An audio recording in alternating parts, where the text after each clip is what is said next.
আমাদেরকে কথা বলতে দেওয়া হয়নি, আমাদেরকে স্তব্ধ করে দেওয়া হয়েছিল।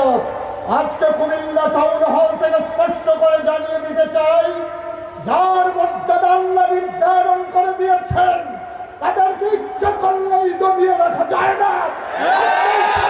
তার প্রমাণ ঠিক কিনা বলেন?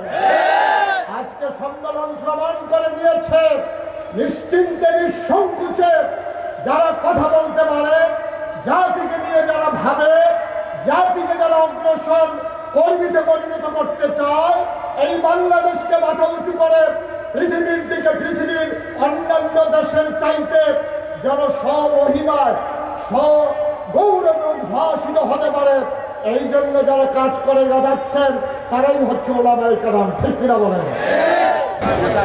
আলহামদুলিল্লাহ, আল্লাহ তাবারক ওয়া তাআলার দরবারে লাখ কোটি শুকরিয়া জ্ঞাপন করছি, যিনি আমাদেরকে অনুকূল আবহাওয়ায় মনোরম পরিবেশে বাংলাদেশের অন্যতম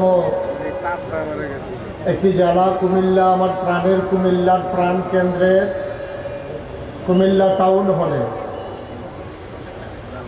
জাতীয় ওলামা মাশায়েখ আইম্মা পরিষদের ব্যানারে আজকের আয়োজনে শান-ই রিসালাত সম্মেলনে যিনি আমাদেরকে আসার, বসার, কথা শোনার, রাস্তাঘাটে দোকানপাটে থেকে আমাদের সাথে একীভূত হওয়ার তৌফিক আনায়েত করেছেন, আমরা মাবুদের দরবারে শুকরিয়া আদায় করি, সবাই বলি আলহামদুলিল্লাহ।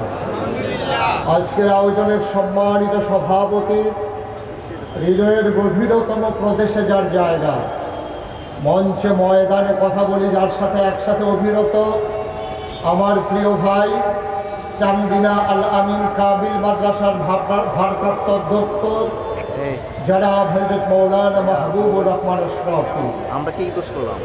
আজকের আয়োজনের সম্মানিত পরিচালক, আজকের আয়োজনে উপস্থিত বিদগ্ধ ওলামায়ে কেরাম, আজকের আয়োজনে উপস্থিত টাউন হলকে যারা রাঙিয়ে দিয়েছেন, টাউন হলকে যারা সাজিয়ে দিয়েছেন, টাউন হলে আজকে যেই টুপিওয়ালা, দাড়িওয়ালা, পাঞ্জাবিওয়ালা ওলামায়ে কেরাম যারা হাজির হয়ে আজকে এই সুন্দর আয়োজনকে সার্থক করেছেন।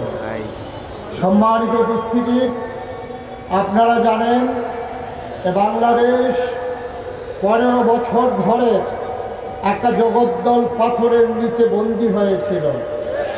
তখন আলেম ওলামা, পীর মাশায়েখ, ইসলামী রাজনৈতিক নেতৃবৃন্দের সম্মানিত সদস্যরা নানান জায়গায় অপদস্থ হয়েছেন। মসজিদের মিম্বারগুলো থেকে দ্বীনের কথাগুলো বলা যেত না, মঞ্চগুলোকে রেস্ট্রিক্টেড করে দেওয়া হতো, এই কথা বলা যাবে, ওই কথা বলা যাবে না। আমাদেরকে নানানভাবে অপমানিত করা হয়েছে, লাঞ্ছিত করা হয়েছে, অথচ আমাদের মর্যাদা 1500 বছর আগে কোরআনুল কারীমের ঘোষণার মাধ্যমে আল্লাহ নির্ধারণ করে দিয়েছেন।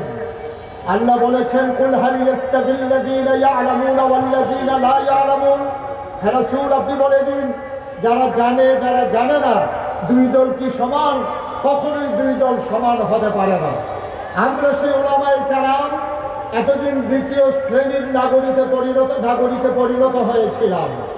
আমরা ওলামায়ে কেরাম শতকরা 92 জন লোক মুসলমানের দেশে আমরা মাথা উঁচু করে কথা বলতে পারিনি।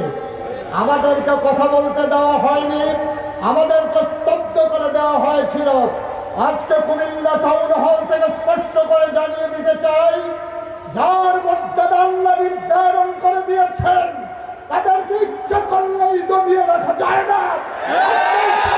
তার প্রমাণ ঠিক কিনা বলেন?